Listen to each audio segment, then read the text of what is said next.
StreamYard's trash, by the way. You have now arrived at Stadium and Gale. The snap, the kick, it's been blocked again! Oh my! It's been blocked again! He's going to heave one deep down the field. It's going to be to the goal line. It's going to be gone! It's a touchdown! And the Gators have won the game! Tyreek Cleveland! Oh my! I can't believe what I just saw! Dropping back to throw, pops and fires the ball over the middle. It's Corey! It's Corey! Got a touchdown! Corey got a touchdown! Oh man! Corey's got a touchdown! Hands it off to Harmon. He comes back. Gents, welcome to another episode of Stadium Miguel. It's your boy Corey. It's Dan. Delatorre. Your boy Jay Scott, what it do, baby? What up, 2-5? What's going on, y'all, man? Getting to it, man. Should be a fun show. Same corner, same time. We appreciate everybody for tuning in. Make sure y'all like, comment, subscribe, hang out with us. Super chat is available if y'all want to jump ahead of the line with questions or comments. But Stadium Miguel got a lot of news to uncover. Big announcements on the way. You boys do anything special this weekend? Sorry for the tardiness, but Bro, It is what it is. I was catching every bullet aimed at me. I was waiting on the comment that said everybody go around and say your favorite Dan Thompson moment. Nobody responded, so I guess I still don't have one. So we're working on that. Maybe today. Hey, it's great to have something to strive towards. That's right. Yeah. So I got to work hard. It's what brings me back each and every Monday night. One good moment. One good moment. Just striving, you know. Played golf yesterday. Got stuck in the rain for an hour. That's always fun. But if you're not watching after the show tonight, we're playing Finland in hockey tonight, or we're playing Sweden in hockey.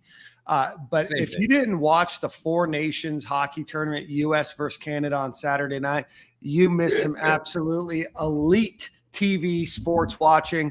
Whatever the NBA was doing this weekend, I mean, it just doesn't even – you're not even the same universe, let alone the same Bro, – I mean, yeah.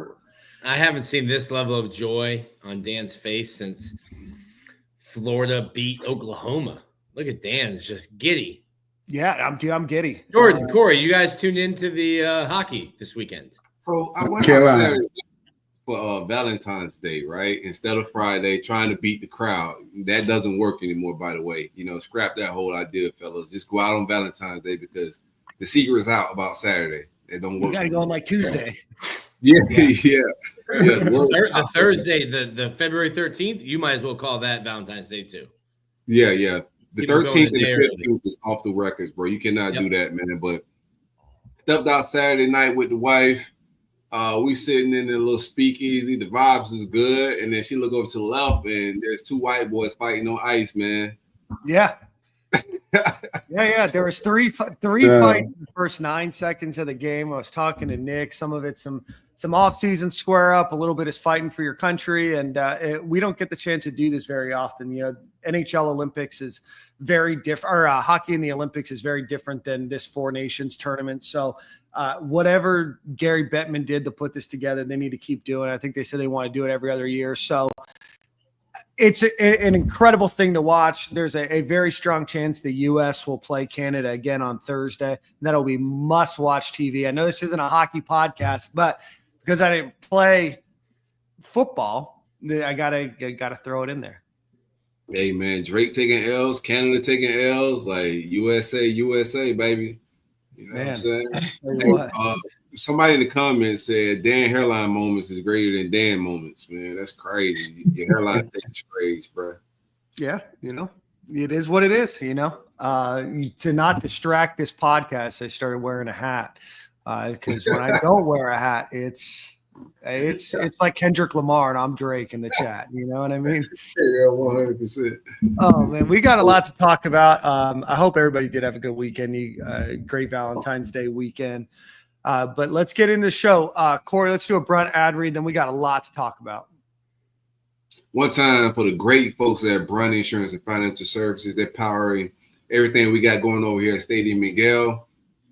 Free quote. It don't cost you a single dime to visit bruntinsurance.com or call 954-589-22044 for a free quote on life insurance, car insurance, homeowners insurance, motorcycle trailer, whatever you may need insured, my man Greg can take care of you. If you're in the Southeast, most importantly, Florida, 954-589-2204. Big coverage, big policies, bruntinsurance.com. Greg, what's up, baby? So now I want to, Max Brown here had commented, because I control the comments. I'm going to bring it up here. He said, just so you know, my favorite Dan moment is when I see you clapping on any On3 video about Florida. Somehow I made the B-roll for the Florida Gators when the Gators were playing Tennessee and they had a touchdown. And so I'm right there. Shout out to the Stadium and Gale listener. I forgot who I bought the tickets from in the front row there. Anytime you see an On3 video about the Gators, there's a chance you'll see my smiling mug on there cheering. And then I give a let's go at the end. It was a couple of alcoholic drinks that day by that point. Just a couple. I think I hosted you that week. You did host us that week. Yeah, Nick, you were around the shenanigans. Shenanigans started early Friday. Yeah. Alcohol was flowing. Speaking of Gainesville, Corey, let's talk about Stadium and Gale heading up to Gainesville in just a couple weeks. It has been announced that DJ Lagway is hosting a fundraiser for his new foundation. So want you to get the floor here to talk a little bit about that. All right, let me get this flyer in front of me, man. But yeah, shout out to the DJ Lagway, our quarterback. He's launching the DJ Lagway Foundation, something we've been hitting at on this show for feels like 6-7 months at this point. We're working on this for a little while, but Stadium and Gale, the crew, should be hosting the live show. There's more content around it that Flow Factory will be doing behind the scenes, and also like some documentary type vibes. But DJLagway.com, he's starting his foundation in collaboration with UF Health. He's giving 100% of proceeds from this event to UF Health in this whole collaboration. But visit DJLagway.com. It should be a lot of people, a lot of the big names around UF football, Twitter, social media, all that stuff, man. It's going to be a good time. Make sure you buy your tickets. It's going to be at Spurrier's. We're going to have Miss Lagway on the show next week to come and hang out on Stadium and Gale, talk about this event a little bit more, the purpose of the foundation, their vision, where they're trying to take this thing. But philanthropy is big with all these athletes. We see all the NIL, but this is Stadium and Gale, Flow Factory, us collaborating with an athlete in the NIL situation with philanthropy, nonprofit, giving back. This is a lane that we want to kind of camp out in with our NIL efforts, but excited for this whole event, man. The live show is going to be hosted by the crew right here, man, us four. We're going to sit on the stage, questions, Q&A. There should be some live painting. The food at Spurrier, I heard, is fire. The ambiance and the vibe should be great. Make sure y'all tune in and hang out with us, man. It should be a good time. Absolutely. Revel, the artist, will be there. How much do I have to pay to get a drawing of me? I know my forehead and my hairline will probably take up 80% of the canvas. Yeah, that's a lot of blush paint too. You know what I mean? California King bed sheet. I don't know what they run. Yeah, we're probably in the tens of thousands, huh? The number, they're gallons of paint. Ask the Lagway Foundation what I would need to do to get that going. I got to kick off my new office. I got just a bunch of stuff in a side bedroom. I got to turn it into my office. It's been sitting pretty vacant for about a year now, so I got to do something with that. So that would be a nice, fresh painting to have in the background. That way, when I'm not wearing a hat, they can still make fun of my hairline. So that is going to be awesome. Go check out DJ Lagway's Instagram or Twitter page, X page. Go check out the Stadium and Gale page. Go check out the foundation page. It is going to be an unbelievable event in Gainesville, not that far from now, about a month from now. So go check that out. I think you'll be in for a lot of surprises while you're there as well. So it should be a great event on Monday at Spurrier in Gainesville. Should be well attended. But just shout out to DJ. I think it's a super dope thing to, at this young age, to want to give back. I always thought that, like, Florida Victorious, when they had these guys doing work in the community and doing stuff like this, I always thought, like, I hope it sticks. Like, I hope they like it, or they meet somebody or hear a story that kind of sticks. And to see a kid who's, I think he doesn't turn 20 until December or 20, like before next year. to see him already being like, okay, I see this platform I have. I see where I've gotten to in life and I can give back, and to jump at the first opportunity to do this, I think shows the kind of person that Miss Nikita and Derek raised. So shout out to DJ. If I had a bunch of money when I was 19, I definitely wasn't starting a foundation. I was doing some hood rat stuff with my friends. So shout out to DJ. Nah, you would have been doing philanthropy if you was DJ Lightweight for sure, man, because you got to find a way to get, them big bucks is coming in, brother. And you got to find a way to give back for a lot of different reasons, man. But I'm excited about this, man. I think it's very important to give back to the community. I like the collaboration with UF Health. Looking forward to just shooting some more content, getting into town and doing more things, NIL capacity. And if Stadium and Gale fans, man, y'all go buy tickets. It's going to be worth it, man. Support whatever cause these players got going on. Don't just buy their merch. Don't just do the fun things. But when they're giving back to the community, make sure you guys support in that fashion as well. It's an opportunity because I think they're going to be bidding off the live art and some other things, man. So it's an opportunity as the community to enjoy, of course, a good conversation with Stadium and Gale while we talk about the past season, upcoming season, but also we're going to tap into some philanthropy, and you guys will get the access to buy signed merch, to be able to engage with DJ and also other Gator celebrities. Jordan Scarlett's in the mix. He'll be there. We'll have some other guys. Johnny Townsend is throwing his thing with us, so Johnny Townsend will be in the building. Warfel name has been mentioned. Some other guys. It should be the who's who of Gator should be in the building. So go find your ticket on DJLadway.com. Support the cause, support your favorite podcast, and also support philanthropy, man. Yeah, absolutely. So go check that out, DJLagway2.com. So DJLagway2.com, so you can get tickets. More information will be announced as we get a little bit closer, but it's going to be an unbelievable Monday night in Gainesville. So if you're a student at UF, Santa Fe, if you live in Gainesville, if you live nearby, I'm making the trek from Tampa and back. So if I can do it, I know I have to be there, but beyond that, if I can do it, you can definitely do it. It's going to be a fun event. So again, DJLagway2.com. And let me know if you buy tickets. Every person that buys ticket, I will buy one Zyrtec for Nick to take before we podcast every week. All right. You'll notice. Zyrtec is crazy. You got allergy issues? You'll also notice in terms of branding for the podcast, we did do a branding and identity logo change. So you'll notice that we are really kind of leaning into who we are and what our identity is going to be moving forward. So we will have a lot of new merchandise available for you to buy. Obviously, you can still buy the old merchandise, and we're going to have a lot more. We're going to really try to elevate that, not only in quality, but in the number of products and types of products that you can get as well. So I do want to give a shout out to Carl. Carl was the one that put this together for us. We think it's a great brand identity. We think it's a great logo moving forward. We think it represents the four of us. So all four of us were keenly involved in creating this. So very, very excited for that. So be on the lookout. And then as Mac Gross says here in the comments, if you're watching on YouTube, please hit that like button. If you're watching on Instagram, this is the first time we've streamed to Instagram. So shout out to you listeners. I know I saw Harrison on there earlier, a few others.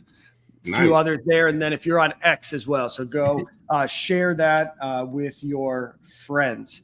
All right, guys, big news to most people, not to us. We've been hinting at it on the show probably December that Will Harris will not be on the staff any longer.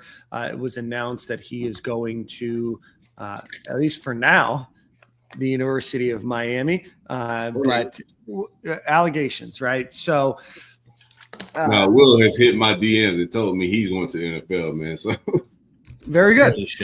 Parody show. Yeah, we've got. I do want to set the stage for that conversation a little bit. We've as Stadium and Gale have not always been the breaking news podcast, right? We have tried to stay a little bit away from the breaking news side of things. We've tried to stay away from some of the more in-depth recruiting and interviewing recruits and stuff like that. I think as we continue to grow and mature as a podcast and grow and mature in our relationships, we're going to start breaking some more news. And so we're trying to do that the best way that we can. And we want to be careful of our sources. We want to be careful of the information that we want to put out there.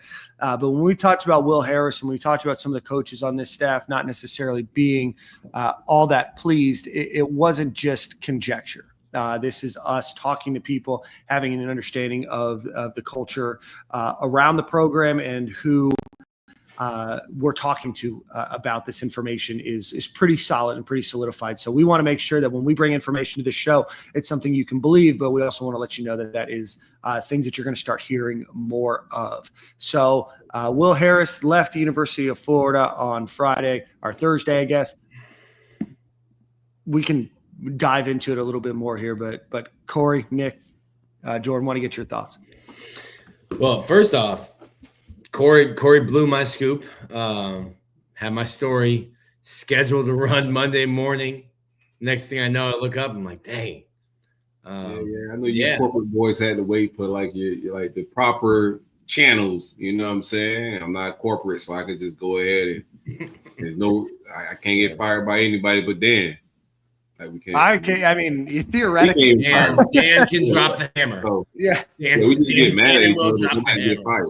Yeah. So I figured I got the information. I was actually on the spaces on Twitter when I got the information and spilled it out in that spaces, and then sent out a tweet at the same time. But it's been smoke, and I just like a little bit more on what Dan was saying. So in December, we kind of started spelling out of the situation that may be going on with Will Harris, discomfort within the staff, a possible work environment that he may move on if Ron Roberts is kept.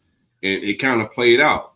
As we hinted on that, we got some kickback, and we just stuck to our guns, but we got some kickback from some message boards, and some people thought that we was just stirring the pot a little bit. But as it played out, it played out to true form that he wasn't happy. He was looking around, and we seen that with the Texas interest with him, and also the Miami interest, and then now there's some NFL smoke. But a lot of keeping Ron Roberts was going to be a part of that. What's the reasons behind that? We won't go into rumors and innuendos, what that may be, but it was just some discomfort and possibly a work environment that was going to change. And then transform to Deron Wilson. As we broke the Will Harris news, we also, as a crew, kind of put out there that Deron Wilson is going to be the guy that they go after. So we kind of walked our audience through this whole process from Will Harris leaving, let go, however you want to read his long tweet. You know, there was a lot of things in there. Yeah, there's some innuendos in there. Yeah, a lot of innuendos in there. Yeah. But I think we did a good job of walking our audience through this whole process and sending it all the way through the finish line with finding the new DB coach, which is Deron Wilson. And I had to scoop Nick. I didn't know Nick had the scoop, but I put it out there. In my mind, before I put it out, I said, man, there's probably other writers with this information, but they can't put it out yet. They got to move righteously, and I don't have to, man. I could just go. They gotta follow timelines that are given to them to make sure that they get future scoops, you know? Yes. And our scooper don't care about future scoops. They just got us, man. Nick, what was your Nick? Give out your spiel, man. What you got from the corporate side? What happened? Corporate side. Excited to have Darren back in Gainesville. Was a valuable member of the 2022 staff. Young cat, 35. I remember looking that up and being like, "Dang, nice." 37-year-old. I like hearing that. That's young. Younger than me. Yeah, so prime. Yeah, I think there's some familiarity with the program, with the expectations. Get him on campus. You know, right now they're going through identity stuff, and part of the loosened NCAA regulations, they can do some stuff with a football. Jordan's probably looking crazy. Like, what do you mean? Damn, coaches are around me right now. Get them away from me. Just trying to lift in the offseason. So he will get to see, you know, his guys in action early. I think the biggest thing for me, my standpoint was I thought you had to move quickly, which they did. I thought you needed to have somebody in place. You got spring football coming up. You just had a unbelievable defensive back class with safeties and cornerbacks. I love Florida's signing class. Don't make them wait and figure out who their coach is going to be down the line. So I think moving quickly was important. And keeping this class intact, I think, is important, which I've seen you talking about a bunch. People worrying about, you know, I think I saw you saying one time, like, hey, we're going to Texas. That's cool. Protected by Commissioner Sankey, not letting, you know, SEC transfer. It could get a little funky, Florida to Miami. But I like it. He's a young coach, young black coach, you know, to come in and coach that position group. But also you need someone that can recruit. A lot of recruiting is now old greenbacks, old dead white men on greenbacks do a lot more recruiting than coaches do. And sometimes that's the bottom line. But I think getting someone young and fresh in the building is good. Yeah, and somebody that's familiar. Yep. Understands the lingo. You know, was on the staff for was in the SEC for the last 2 years. He was on Florida staff for a year. Yep. They had a really Arkansas had a really good secondary his first year. They lost their best cornerback the following year and took a little slide. And then was just named the DC, was going to be calling it for Georgia State. So able to get him back on campus, get him back in the fold. He's got an unbelievably talented room. Yeah. Significantly talented, more talented than any room that he's probably coached. That's the second of 3 hires that Florida's now hired on defense that were slated as defensive coordinators. Yes, at G5 schools, and I know we don't like to hear that, but that's at least shows where you know, where their trajectory, their coaching career is going. So Deron Wilson, like Nick said, Corey broke the news. I know a lot of people are giving Matt Zenit's credit and other folks. Corey was the one that broke the news. So give him his flowers for breaking that news. We talked about it on the show on, I think, Thursday. We alluded to that was probably the likely pick. There was a couple other people that were somewhat in the fold, talked to at least, but that pick was pretty solidified going into that Will Harris decision. And I don't think it caught Billy Napier necessarily by surprise either. So Deron Wilson will be your new defensive backs coach. Will Harris is likely not going to Miami, likely going to the NFL.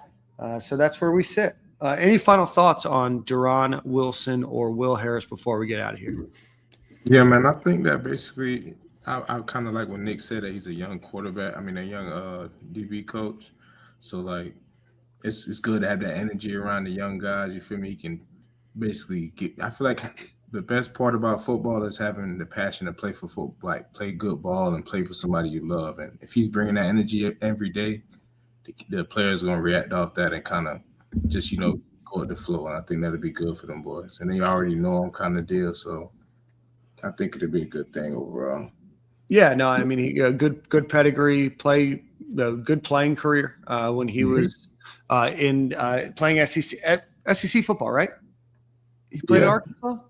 I don't know if he played there. I think he coached his last 2 years. Yeah, no, I forgot where he played. I know he's originally from the New Orleans area, obviously a great area to to recruit and continue to try to scout talent out of. Obviously a tough place to pull somebody from, but again, just a great pedigree there. So again, that's what your staff looks like for now. So Bala, Sinceri, and Wilson are your newest coaches. That does put Florida at 11 assistant coaches by job title, which is what we've alluded to on this show as well. There is no more limit on what coaches will be called or how many coaches you can have or what their position title will be called. There is a limit on, certainly the number of coaches that can go out and recruit, and you can designate 10 to do so. But Yeah, so Florida now has what looks to be the making of Mustard Staff, and I was wrong. So he went to Southern Miss. So he was a cornerback at Southern Miss, was a Jim Thorpe Award preseason watch list member before he injured his ankle going into his senior year. So Conference USA all freshman team, Phil Steele, freshman All-American, second team all-team conference. So, a solid player and comes here. And that's the second straight hire that Florida has gotten that has been a perennial game changer at the position when they were in college. So good to get that back. And so that's what Florida staff looks like now. Corey, any final thoughts on Deron Wilson or Will Harris? Yeah, on both, man. Losing Will wasn't an ideal situation. We wanted as much continuity as you could possibly get heading into next season. PJ Latway the next two. I think the fan base wanted more change on the offensive side, the defensive side, and it turns out we're getting more change on the defensive side than the offensive side. But we expressed on here because we just like to give our audience the heads up on the vibes of what's going on if we got the information. And it was kind of apparent that Will wanted to move on. Considering that Will wanting to move on, your opinion, our opinion on whether, it's hard to move on from a DC in regards to if it's a work environment to move on with a defensive back coach that has a gripe, right? Like the defensive coordinator in life just has a higher role and means more to the team. Just from a staff situation, I kind of understand. Like there's some other nuances to it, but what Will put out there, it's hard to tell what the determining factor is. A little bit of two. I think it was a work environment and also pay, but we had to move on nonetheless, and it's time to move on. I don't want to keep harping on Will Harris. Deron Wilson, I would have liked to go after a splash hire, and I do want to say that Will Harris himself wasn't a splash hire. Right. So after going from Corey Raymond, who was a splash hire at the time, we brought on Corey Raymond from LSU, who's a legendary DB coach, probably one of the greatest DB coaches of all time. If you just measure it up, like he's a GOAT. It didn't really work out here at UF for him. Like the secondary didn't perform well. Will Harris come in, he cleaned up tackling, he cleaned up just communication, pre-snap wise. I do want to give him his flowers. Like he cleaned up a lot of things DB wise, and we wanted to keep that continuity. Why I wasn't playing to like the highest level of like college football DBs around the country. It was an improved play at UF.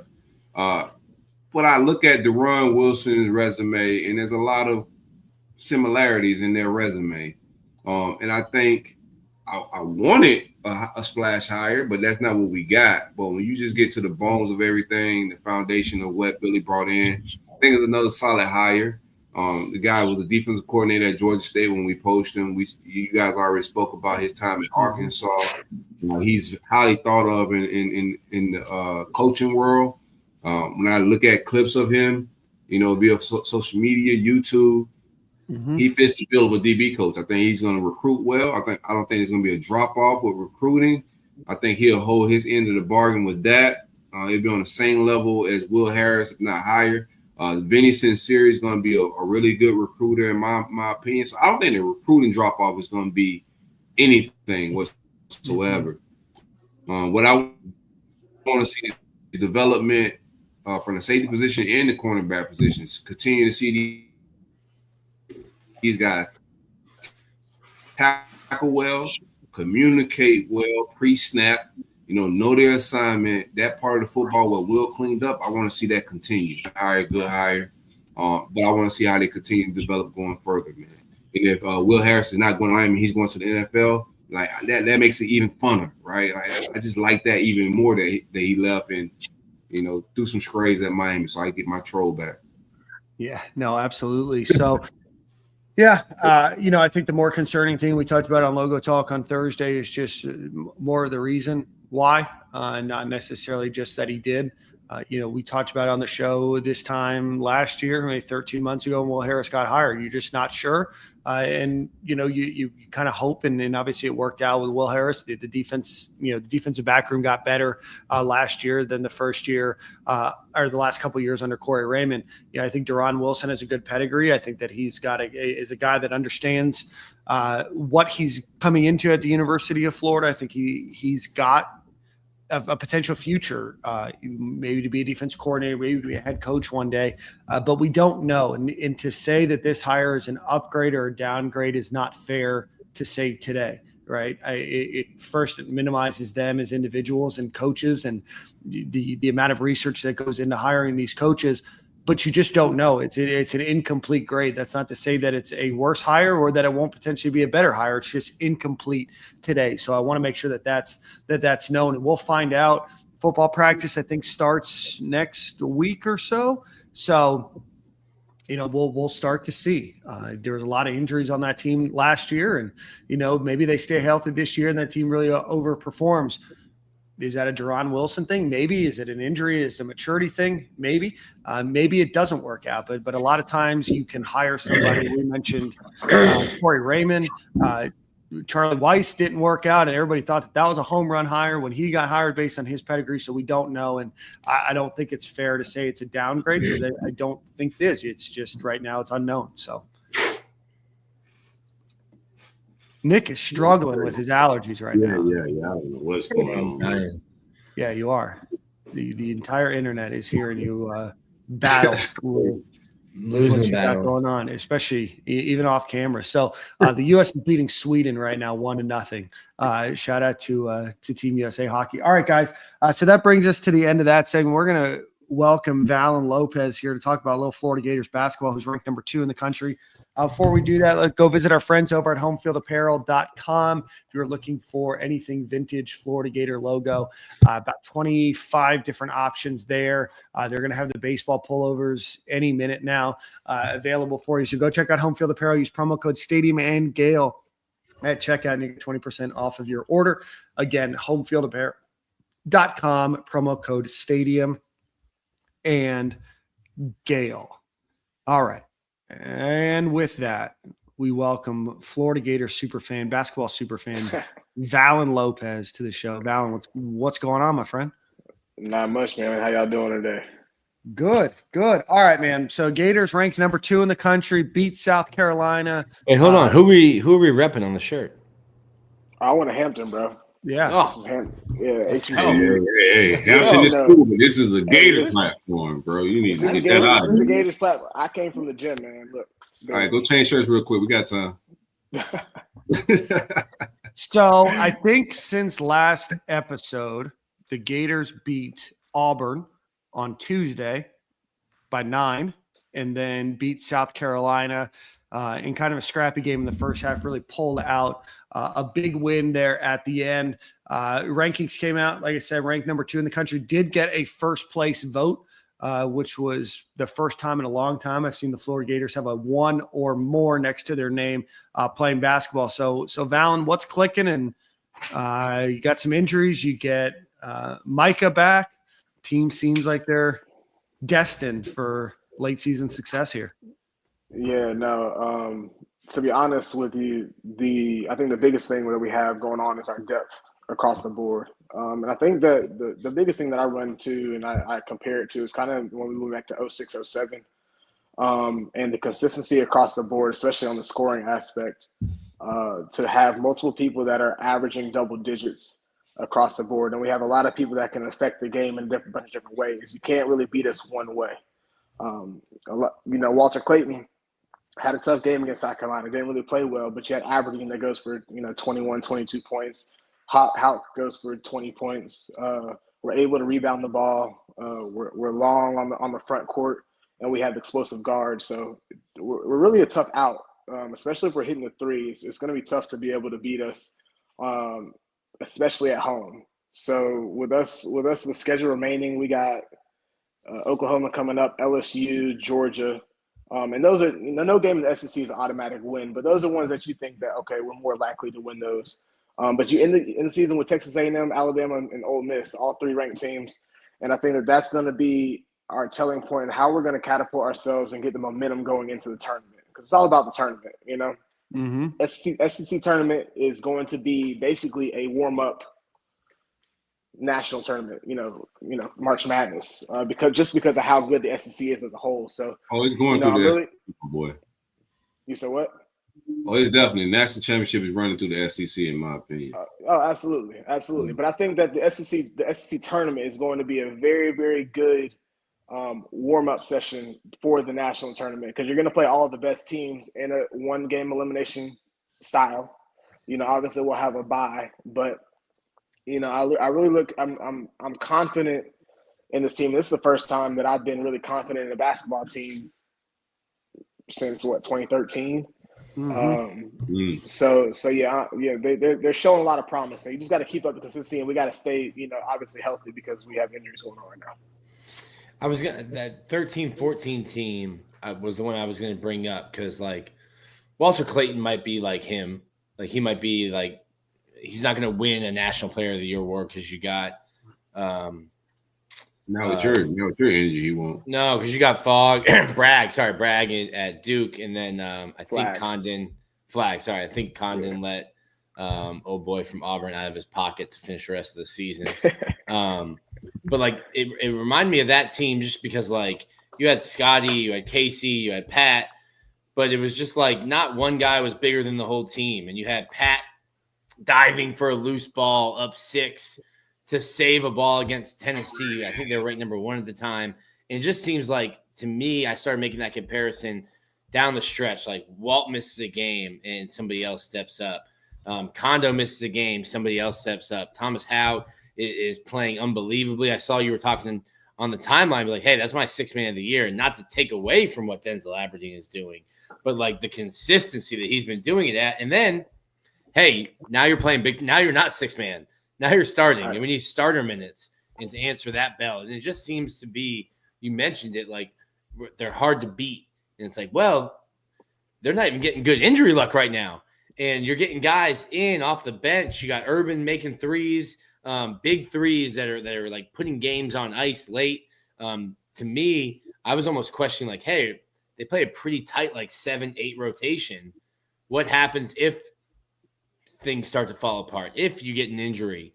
And I've gotten my answer the last 2 weeks for sure. Yeah, and so, you know, when you talk about basketball, you're really going to, you know, a lot of teams won't go past 7-8 is a stretch, right? So I think that the injuries allowed for us to see what we truly have in the on the bench. So we knew Tommy Houck, but I think Houck has completely excelled and has gone past or surpassed what I ever thought that, you know, he would play. Aberdeen has shown the confidence that he had back at Texas A&M in the SEC championship last year, and is playing basketball like he's not afraid. He's attacking the rim. He feels comfortable. You can tell. But I was thinking about this on the way home from the gym today. I think the find of Urban Klabsar is key, and you may not even see him very much the rest of the year. You know, his minutes are going to be very, very small. But what he can do, he is a spark plug. You know, so whenever we are struggling shooting the ball, I would not be surprised if you see him get a couple minutes in there to see if we can get a 3 to hit, just to hit momentum. And you can tell that as his minutes increased on the back end of this season, and he's had success, meaning that he's actually hitting the threes, because the first half of the year they were in and out. He was missing. He wasn't comfortable. But once you start to see the ball go through the rim, then your play elevates. You can tell he's handling the ball a lot more comfortably. He's playing a little bit more defense. So if you just think about when you're on these tournament runs, you just never know what each game is going to give you. You don't know how your matchups are going to be. To be able to go that deep into the bench is only a luxury.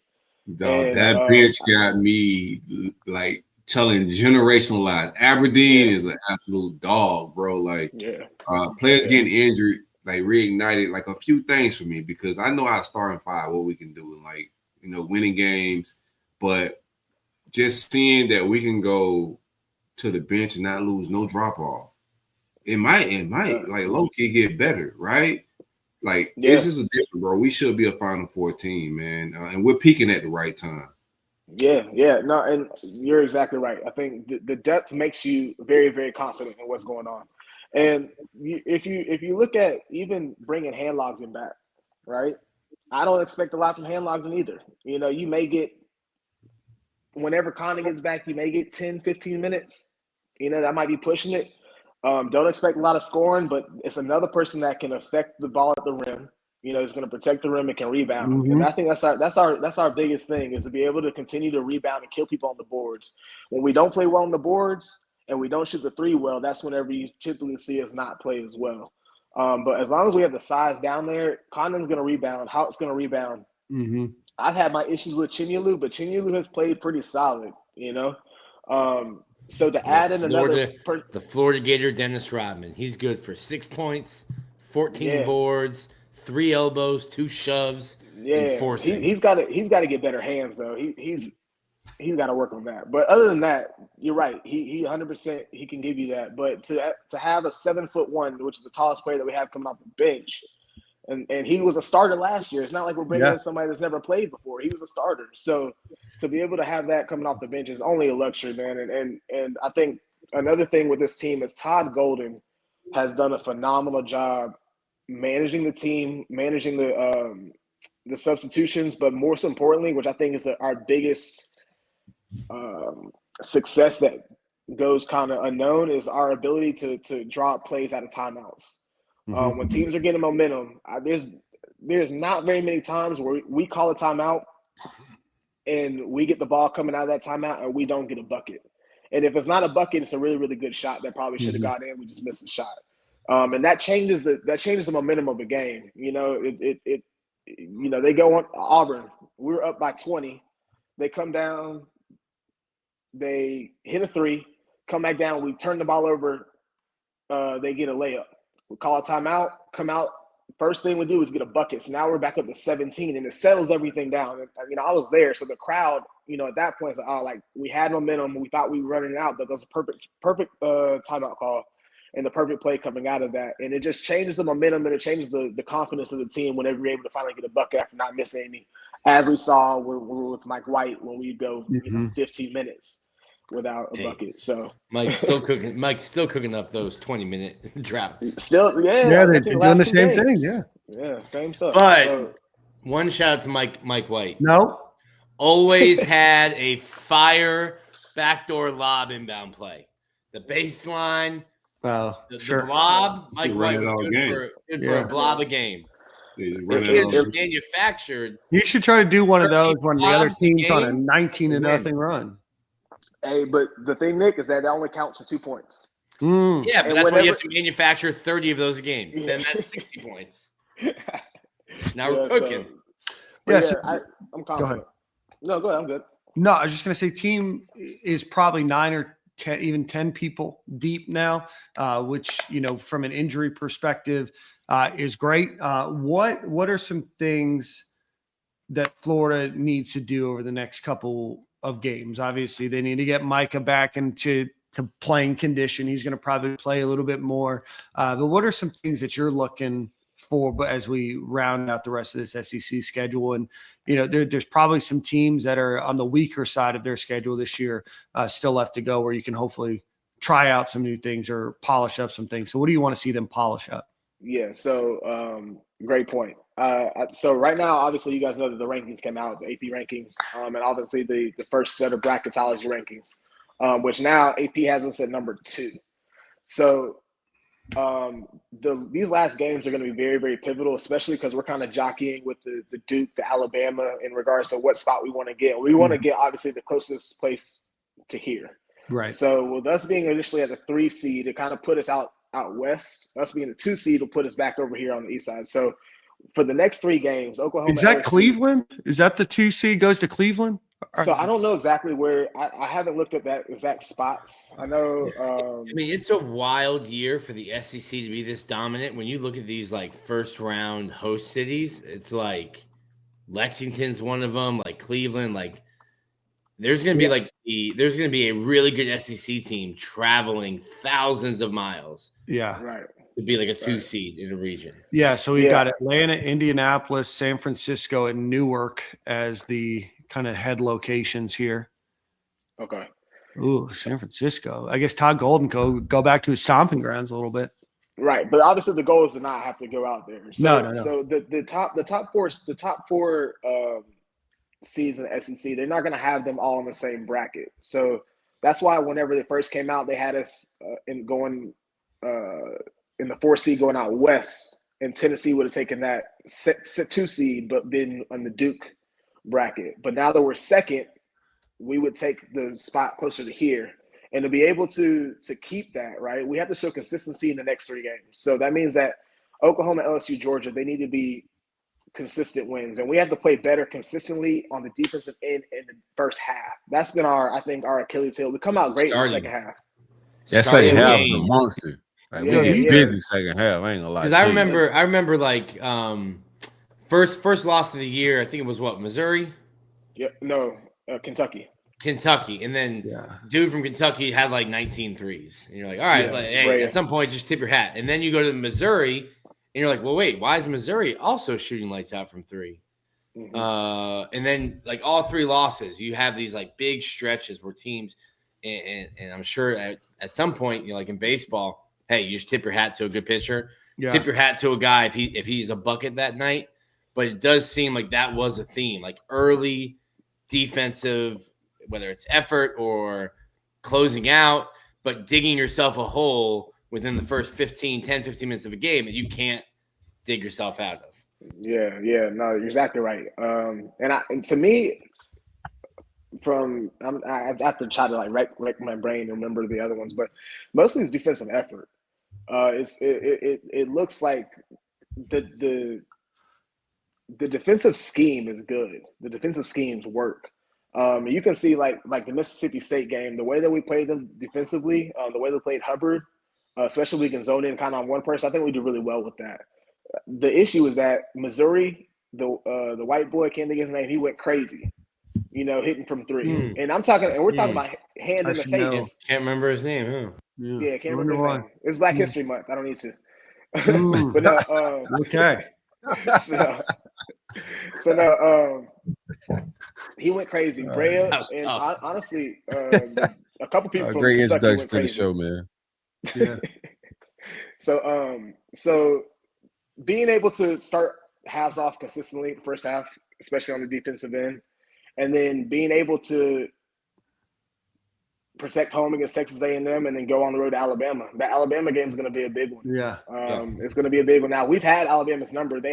We beat them in the SEC tournament last year. We beat them in the regular season last year. I'm not as high on Alabama as a lot of people are. I'm not saying they're not a good team. I just think that they don't defend the ball very well. Yeah. Play defense very well, but it's going to be a tough game on the road, and it looks like it's a night game at 7:00. So it's on a Wednesday. So it's in Alabama or is it in Gainesville? It's probably in Alabama. In Alabama. I know. Whoever did the SEC scheduling this year. Our home schedule was terrible this year. Yeah. We didn't get Tennessee. We didn't get Kentucky at home. We didn't get Auburn at home. You know, we got Texas A&M at home. That's cool, but you know they didn't do really well with our schedule this year. But I'm it so is what tired it of is. playing Texas A&M in any sport. I just feel like we play them all the time. Just to go back to what we were talking about earlier, the potential first and second round locations are Lexington, Kentucky, Providence, Rhode Island, Seattle, Washington, Wichita, Kansas, Cleveland, Ohio.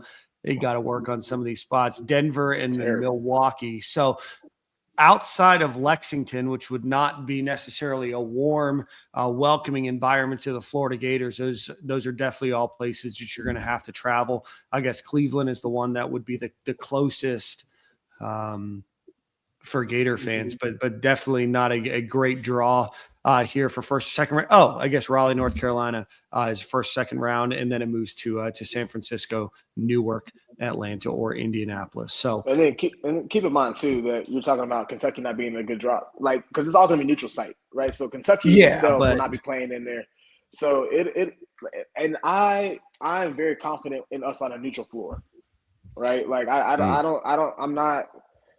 You know, going away is tough because it's going away, but on a neutral floor where we're able to have our fans in there and have as much of an impact as the other team, I'm very confident in our ability to be able to play against anybody. Yeah. So, you know, and it's funny. Yeah, what's up? No, finish your take. Go ahead. Oh no. I was gonna say it's funny that we were talking about. I was talking to somebody about like teams that would give us issues in regards to like in the tournament, and Duke is going to be one of those teams. And somebody was like, "Oh, we would kill Duke on the timeline." I'm like, "Hold on now," you know what I'm saying? Yeah, we killing Duke. Don't die down. Hey, whoever said it, y'all right. No. Listen, you know what I'm saying? Like we have the ability to beat them. But what I'm saying is that the issue is that they have a lot of length at guard. They don't have a guard that's smaller than 6'6", right? So whenever you have that length at the guard spot, it makes it a lot easier for them to defend, especially off of the screen, where we make a lot of stuff happen. It's off of those dribble handoffs and off of those screens. So it just makes it changes the dynamic of how you play them. Not saying we can't win, but I'm just saying that was something I saw today that I was like, oh, pump the brakes just a little bit. Hey, yeah, we're gonna beat the brakes off Duke, man. Shout out to Coach K, man. Coach K, I know you're retired, but we beating the brakes off your boys. I got one question for you. He's gonna forget Cooper. He's gonna forget Cooper Flag's name too. Oh, that's crazy. I hope to. Didn't you from like New Hampshire or Maine or something? From Hey, we the big dogs in basketball, bro. Like shout out to Todd Golden, man. Future Golden doing this thing. We the big dogs. I expect us to run down on everything. I was hyped preseason. I thought we had a stick. I thought the roster was set up. I thought we had the coach to make a run. And it's kind of like playing itself out a little bit here, man. Shout out to Mike White for just failing while he was here, going to Georgia and just pooping the bed. Now we got a real coach. Valen, I want to check in with you, man. I haven't talked to you personally. Usually I check in with you, man, but I want to save it for some content in the show. You went on the road to Auburn. You went into like the bee's nest, man, on the road. What was the vibes like on the road? The guy was at the barbershop before, got the lineup right. Bro. I told him, I was hanging out on Friday. I hit him up. I was like, yo, it looks like you're getting ready for game hours. He goes, I'm going to the game tomorrow. I was like, okay. Yeah, bro, I had to it couldn't go in another city without a fade, dog. You know what I'm saying? Like, yeah. But no, so the reason I gotta give a shout out to my homegirl, she hooped at Auburn. Her name is Janiyah. She got records out there. We didn't have tickets, but we went to the girls' basketball practice, which was right before the game, and basically we just walked in. The environment was amazing, man. They have an amazing stadium, and the cool thing about their stadium is that you know how like where we go our concessions, and you kind of have to walk out of the stadium into the concession area. Mm-hmm. Well, they have the concourse where you go, you get your concessions, but you can still see what's happening on the floor. And that's all the way around. And they have standing seats as well where you can kind of lean. They have like a little, like at the football stadium, they have like a little bar you can put your drinks on, and they have standing room as well. Explosive environment. Their fans love basketball for sure. But they're nice fans, man. They didn't really like, I got heckled. I was sitting next to Janiyah Broom's mom. Yeah, and she ain't really, I don't think she was too fond of me at that point. But I got a lot of looks. Like, who was this one person yelling? Because it sounded like I was the only person there, to be honest with you. But I saw like 10 to 15 other Florida fans. We hung out, got some beers together, and then we celebrated afterwards. But it was honestly, that's a stadium, a court that you want to go to experience, because they get wild. They're really, really loud, really nice, really good people. But overall, just a great experience, man. And to see us come out with a dub, man, you know, I was ignorant in there, like ignorant. Bro, I was watching your tweets and I said, man, I wish I was in the building with my guy. Bro, I be talking greasy. Yeah, man, it was so it's different going in there, and you know, it's a close game back and forth, but we got out 20. So now I'm like really like laying into them. You know what I'm saying? Like I'm laying into them, and then they kind of had a little bit of a run that brought them back into within like 13. And I was like, because we started shooting too many threes, and we weren't running the ball out at all. We were shooting threes, we were missing. And I was like, man, I don't know. So I started getting a little, not quiet, but I was like, you know, I'm humbling myself a little bit. Like, let me just kind of sit back. And then we kind of took off with it again. But yeah, they knew I was there. They know that that dude in the white shirt was going crazy. But I'm just shirt, fresh fade, going crazy. I had the chain on everything. It was lit. As a crew, if we make it to San Antonio, we gotta go out there. Oh, absolutely. We gotta go out there. Absolutely. Say, Come company talk works greasy, with me, baby. hang out. Yeah, we gotta go. Yeah. I got a hook up in San Antonio. I like in Shoot, San let me Antonio. know. I told y'all they got different. I'm not gonna say it on this show. Yeah, but you said it. Different type. Yeah. That's funny. My dad lived there for a Probably while. a He few said less Gators. now. But but yeah, so it was, like I said, it was a great environment, man. And we went down 15-5 at the beginning. So I ain't really have too much to say, but I love Florida sports, man. I love basketball. I just know basketball more than I do anything else. So it's a lot easier to keep up and to be able to be a little more analytical with what I'm talking about versus football. I'm just like, hey, run the ball, throw the ball, don't do that, But explosive environment, good to see us come out with a win. I think good to see the moxie of our team to be able to come out with a win too. That was like drop your balls, like, hey, we got to get something done.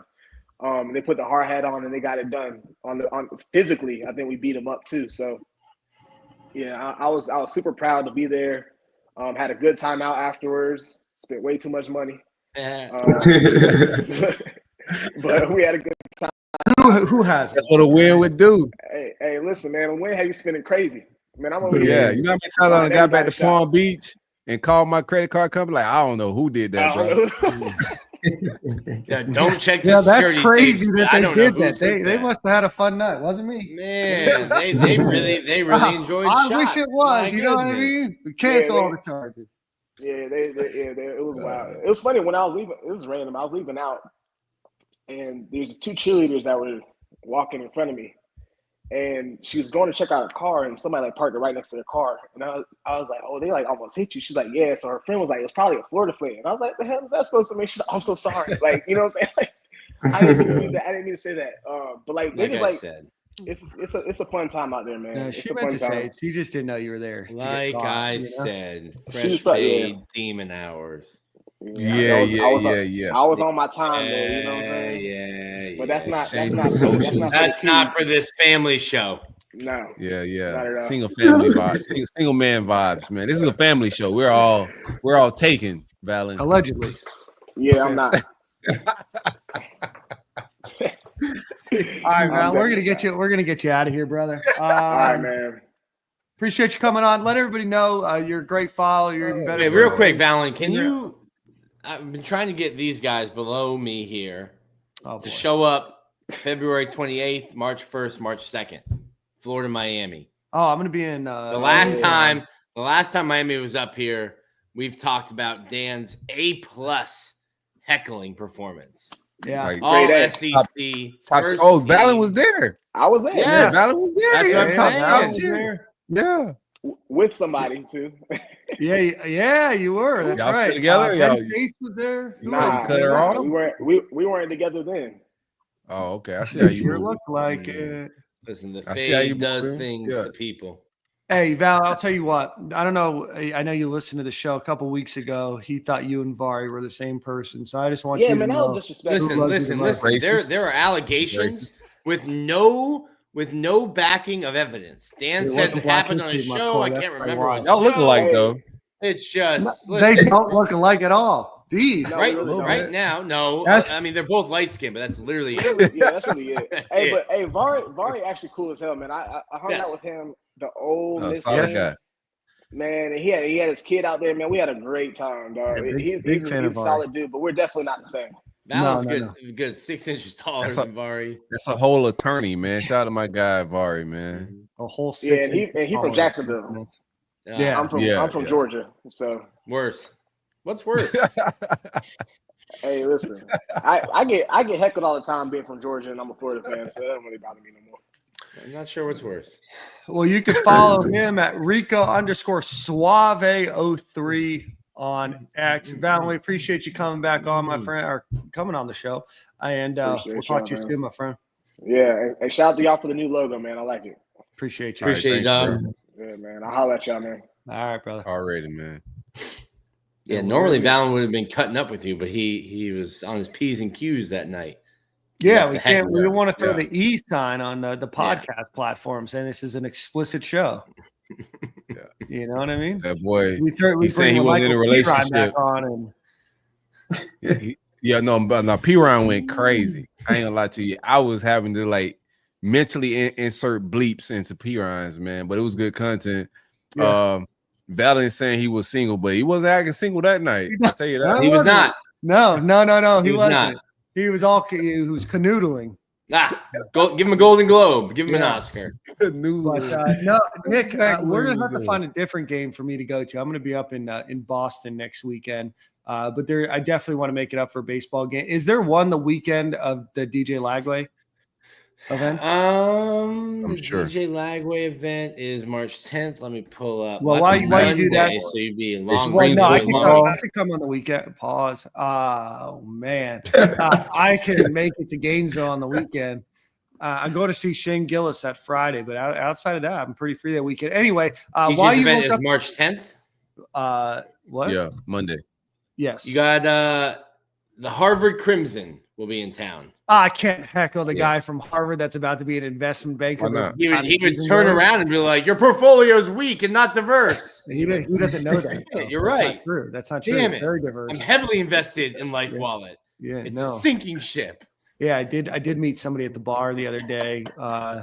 And he's like, "Oh, you're that damn." When I told him about Stadium and Gale, nice guy.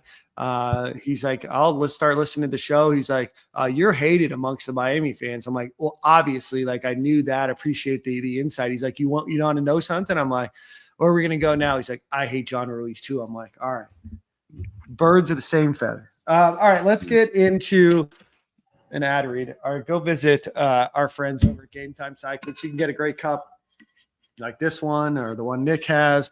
A lot of great products. GameTimeSidekicks.com. Use promo code Stadium15 to get 15% off of your order. Support a Gator fan that is living in Knoxville, Tennessee by go visiting GameTimeSidekicks.com. University of Florida, a lot of other schools as well. Go visit them. We'll keep your hot drinks hot, your cold drinks cold. True story, I did leave a drink with ice water in the car for 9-10 hours this weekend.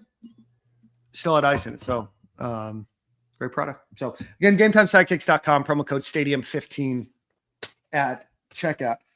All right, guys. Shout out to Tyler. Tyler is actually did an deal with a couple of baseball players. He's going to be in town soon, so we're going to shoot some content. Awesome. Tyler is one of the owners of Game Time Sidekicks. A great dude. Let's run into a couple of just housekeeping notes. Ryan Tice is been hired to be the new women's volleyball coach.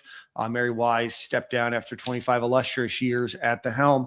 Ryan Tice comes to UF from Marquette, where he's been the last decade or so. So welcome him. We'll try to get him on the show this offseason. We had Mary Weiss on, I think, twice. So try to get him onto the program. Nick, baseball goes 3-0. None of the games particularly close. You did get some paratroopers that came in for the Air Force series that they had, but including one game where nobody but the pitcher, catcher, or first baseman recorded an out. So, Nick, give us just a quick baseball overview. They always say, like, go to a baseball game. There's a good chance you'll see something you've never seen. Started playing baseball when I was 5, so 30 years, 31 years. I've never seen a game. The outfielders could have been chasing butterflies, and it wouldn't have changed the outcome of the game. Mm-hmm. 21 outs because they only played 7, 10-run rule, 17 strikeouts, and 4 ground balls back to the pitcher. 3 of them went from pitcher to first, and 1 was a bunt straight back. Have never seen that in my life. Was talking to Chuck Girolman after the game. He'd never seen that. It's Air Force. There's going to be better talent. It was really cool to hear kind of like what their day-to-day is like. That's wild to try to imagine playing a full-time Division I. Like if you had to wake up at 5:30, make your bed, and go like put a ruck on and hike 5 miles to then go to chow class practice. I salute to those boys for real. That's no pun intended. Yeah. Or real pun intended. I don't think they had a pitcher. I don't think they had a pitcher on the mound break 90. Okay. That being said, Vanderbilt just struggled beating Air Force 3-1 tonight. Game just went final. Florida's lineup is going to be a lot different, deep. And if you get the kind of pitching you got from Liam Peterson Friday night, Jake Clemente Saturday, 2 quality starts. Pierce Capallo goes out, strikes out, I think, a Baker's dozen. If Florida's guys are pitching like that on the weekend, they're going to be a really, really tough team to beat. There's always one goal with the baseball team. And I think if Florida plays the way they did this weekend, we're talking a top 8 national seed. Team's good. Need to find my meme. I will not overhype. Last year, right now. Florida lost their starting series to Columbia. So, that's going to happen. You beat the teams you play the way you're supposed to beat them. Air Force is not a good program, but also they won the Mountain West last year, but lost. Oh, okay. They won the Mountain West last year, but lost everybody. And when I say lost everybody, I mean, I think they're serving now. Yeah. Salute. So again, beat the teams you're supposed to beat the way you're supposed to beat them. And they did that. So we will stay tuned. You're heading to Jacksonville tomorrow? I'm not. Okay. I am staying in Gainesville. I have inside info. Red Panda will be performing at the O-Dome, first time in over a decade. Sorry to the city of Jacksonville, but I'm not going to miss potentially my last time to see Red Panda live in action. Yeah, I mean, that's cycle with her dishes. Yeah. Well, shout out to Red Panda. That's cool against Oklahoma. So when you get a chance to see greatness, Dan, you got to stay and give. This is like potentially last year. Red Panda retires. I'm not going to say I spent the night in Duval when I could have had a front row seat for Red Panda. Yeah, I don't know if in the history of your life either will truly matter, but I do think seeing Red Panda in person would be cool. Thank you. Put some respect. So I applaud the choice, Nick. If I had the option, I would choose the one that you're choosing as well. Yeah. And I'm sure our loyal fan base would as well. So if you don't have tickets, go buy them. Go see Red Panda tomorrow. Not to be confused with the electric DJ White Panda. Yeah.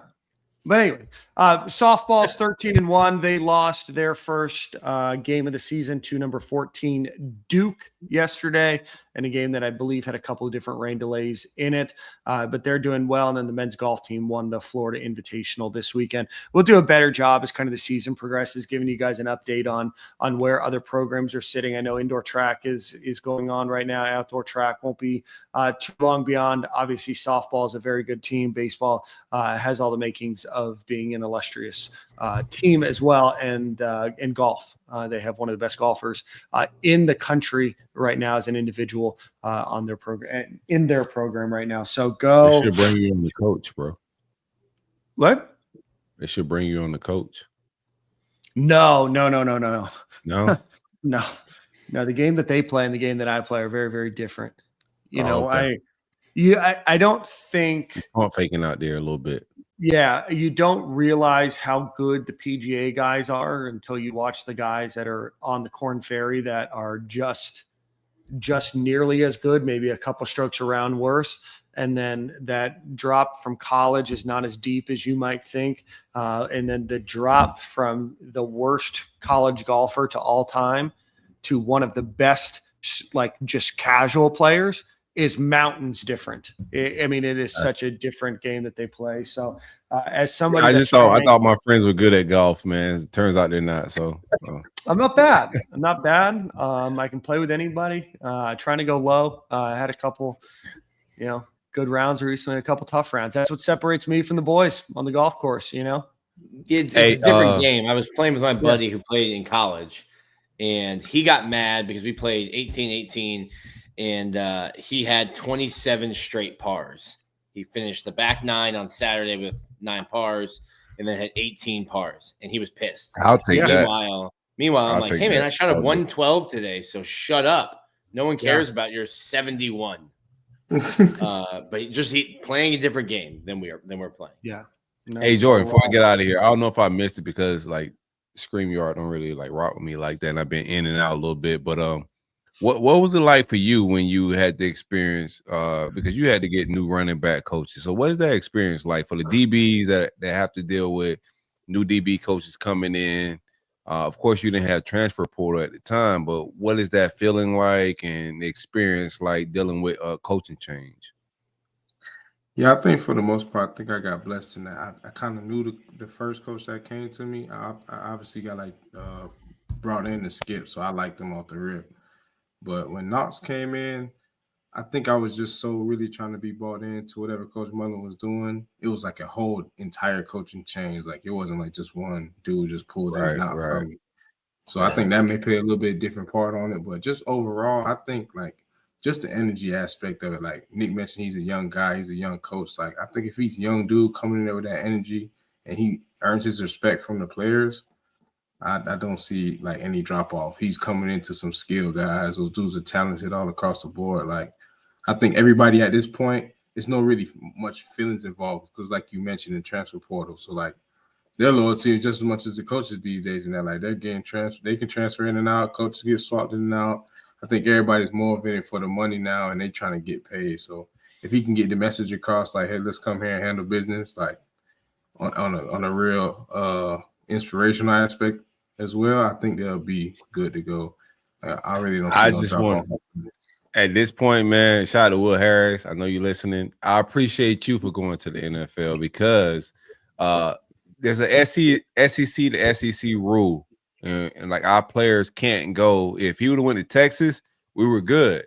I wasn't sweating the Texas move if he would have went to Texas because I know like our players can't go to Texas. So, you know, they're going to sit and just vibe out a little bit with the new coach. But Miami was a different story. And there was some smoke about, and I don't know if they were true, but there were people hitting me up about possible players, you know, intriguing and like entertaining the idea of following Will Harris to Miami. If he's not at Miami, that squashes that whole thing. And that gives our players like more of a perspective to, you know, analyze the new guy that's coming in, try to figure out if they want to be coached by him. But I think that deads the whole Miami situation. And I'm grateful for that, you know, keeping the players because we all like a new coach. It could go either way. Like good hire, right, bad hire. Like Dan was saying earlier, like you don't know what's about to happen. But our players having to buy into the new guys, sit there and take in the new coaching. It's a different vibe if they don't have a Miami, you know, Will Harris to go run to. And I think if Will Harris is going pro, that changes the whole scenario of our room staying intact. This is a talent-based thing. Like, I don't care how good of a DB coach you is. If you're coaching Corey Knowles and Nick Delatorre and Dan Thompson at DB, like, I don't care if you better be one hell of a coach. Yes. Jesus Christ himself. Yes. Water to wine type. Yes, yes. But if you coaching the room we got right now with the guy that we just hired, I think we're you can be Jesus. You don't have to be Jesus. I think we get it. Yeah. Yeah, no doubt, no doubt. I think with the coach we got, if the room stays intact, we good to go. You know, there's no Will Harris at Miami for our room to run to if he's going to the NFL. So everything's in motion. We still good to go for two. Like let the lies ride. We good. Yeah, no, absolutely. And I think that's, you know, a very valid point. You know, could there be and will there likely be turnover this offseason? Yeah, expect somebody, right? You know, but right now this is, you know, the staff that Florida's riding with, and it's a guy that hopefully these guys feel comfortable with. He's a rising star, if you will. You know, at least he's a rising candidate in the profession. I guess we'll see where his star ultimately is. But, you know, I think that he's a likable guy, affable, you know, obviously going places, you know, moving into that defensive coordinator spot. There's only 130-ish defensive coordinator spots in all of FBS college football, and he had one of them. So let's, you know, this is what we have. You know, there might be some turnover. It's probably not going to be the end of the world if it is, but also let's not immediately call this a downgrade. Let's not immediately throw the guy under the bus either as a fan base for Deron Wilson. So again, I know there was a question earlier if Robert Bala is on staff. Yeah. I'm not sure where that question came from. And then Vinny Sanseri who we do expect big things out of, and certainly on the recruiting trail. And then Deron Wilson, kind of hammer out the rest of that. What we think right now is the defensive staff. Could that change? Probably. They could add a couple of other potential pieces there without the limit, but that's where we're at right now.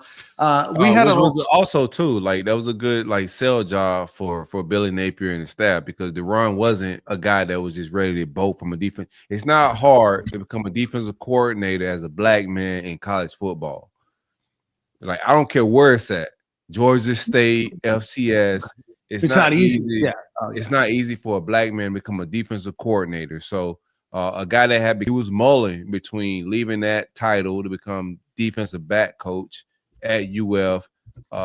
Billy Napier and the guy sold that role. He coming on full force. Now we have 2 FCS defensive coordinators in our secondary with Sinceri and Wilson.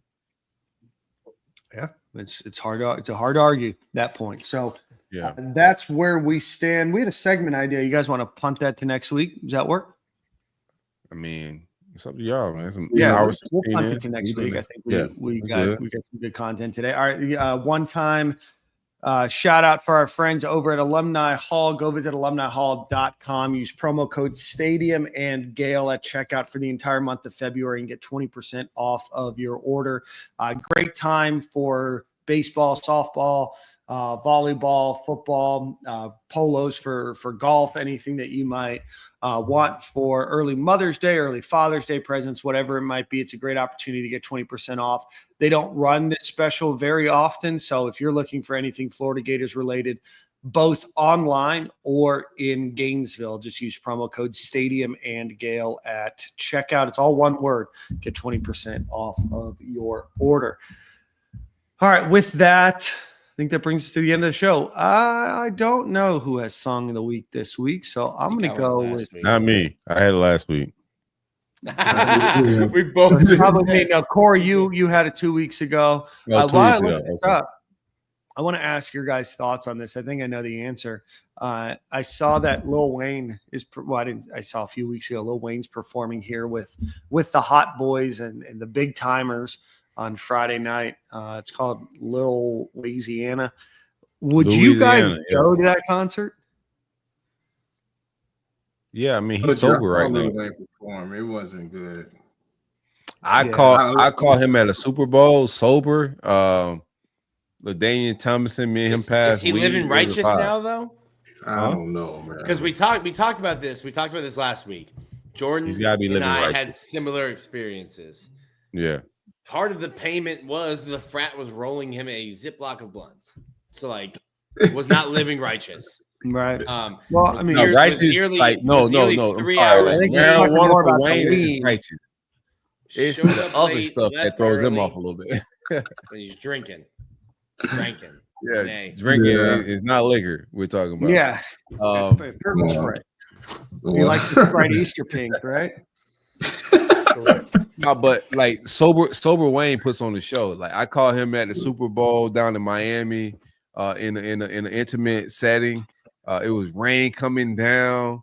I'm passing joints to LaDainian Thomason. Drew Brees may have been there. I don't know, but it was a great vibe. 2 Chainz came out. The performance was crazy.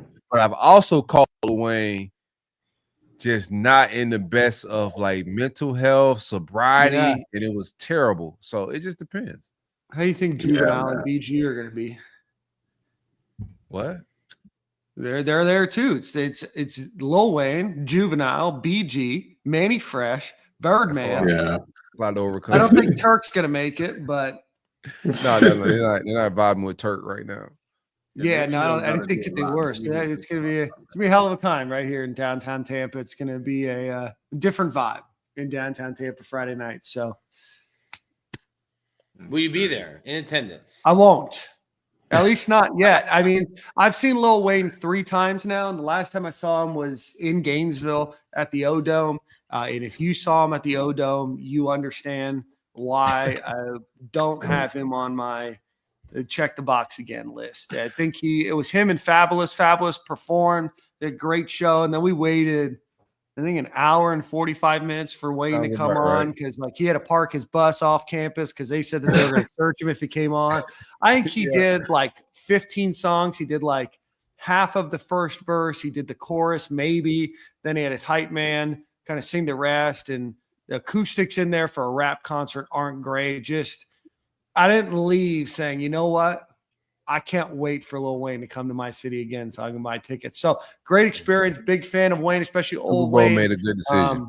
For sure. Yeah, they really did. If you are watching on YouTube, hit the like button, hit the subscribe button before we leave. There's 2,577 of you watching right now. So if you guys go ahead and do that, we appreciate everybody for watching. We appreciate Val and Lopez for coming on to talk about Florida Gators basketball. Appreciate everybody in the chat. And with that, we'll I got song of the week. What did I pick? Do I want to go? Wayne. No. God bless America, Dan. Tell those dirty Canadians up north that we're putting some effort into sticks, ice skating with sticks, and their national run of terror in hockey. We're calling people dirty right though. now. You calling people dirty? It doesn't matter. They're already in. They're already in. Yeah, they are already in. And if they lose, Canada's then out. So that would be even funnier to watch. I saw somebody clip some like Reddit thing, and it was like a Canadian being like, guys, we should have known this. Whenever Americans like take a sport seriously, they start dominating it. It was a good run. No, I mean, the U.S. has some incredible hockey players. Right now, Canada's better than the U.S. in overall, but the U.S. team just has a little bit better goaltending. But that was a hell of a game. I mean, it's 2-1. There was a late third goal there and an open net. But yeah, so go check that out. Nature Gator, you asked what I was watching. I'm watching Four Nations, U.S. versus Sweden. Go America. All right, let's go with there's a country music artist named Jack Van Cleef who I don't know a lot about, but he did a new song with Zach Bryan called Rattlesnake. That's pretty good. So we'll go check that out. So Rattlesnake by Jack Van Cleef. Appreciate everybody for watching. We'll see you at the same corner, same time next week. And we hope you guys have a great rest of your day. Yo, real quick. DJ Lagway, DJ 2 Lagway. I don't know what the website is, man. DJ Lagway 2. DJ Lagway 2. Definitely pull up to the live event. A little FOMO is going to be going on. But if you miss out and you can't make it, it's only one place to find that content. Stadium and Gale. Subscribe, man. Follow us on every single platform. The live show. We're going to do live questions and answers with DJ Lagway. Cover the past season, upcoming season. But the quarterback, the guy at the helm, Timothy Lagway is with Stadium and Gale, man. March 10th. Tap in with us. Gonna ask him if Aiden Warner can spin it. Man, can we rescind Nick's media invite? I'm just kidding. We love you, brother. We'll see you at the same corner, same time next week, guys.